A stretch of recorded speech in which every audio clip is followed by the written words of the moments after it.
Good morning, everyone. Happy Monday. Mm,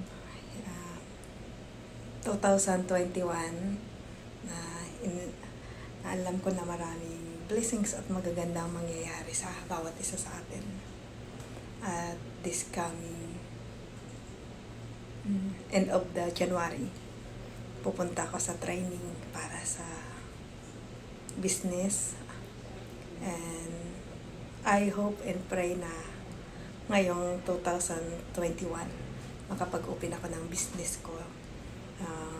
I'm planning to open salon and spa dahil tulad ng aking hilig, mahilig ako magpaayos at yun yung heart ko, at gusto ko na maraming taong nakita na inaalagaan nila yung sarili nila, maging maganda, feel good, at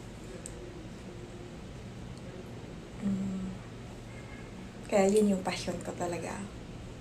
Yan po, na pray for me na maging success. I know magiging success yung aking bubuksan na business. At yung regarding ito, kaya yung nagtulak sa akin na nakaisip na about sa beauty salon and spa, dahilan sa last year na pinagdaanan ko about sa health condition ko, na yun yung nagturo sa akin na enjoy life, at wag susuko ano ang pinagdaraanan natin. Kasi kung ngayon mahirap, bukas may panibagong araw, may panibagong umaga na yun, mai-enjoy natin kung ano yung, kung bakit tayo nandito. Yun lang po. Maraming salamat sa panonood, and have a good week, and God bless. Bye-bye. Yan. I'm proud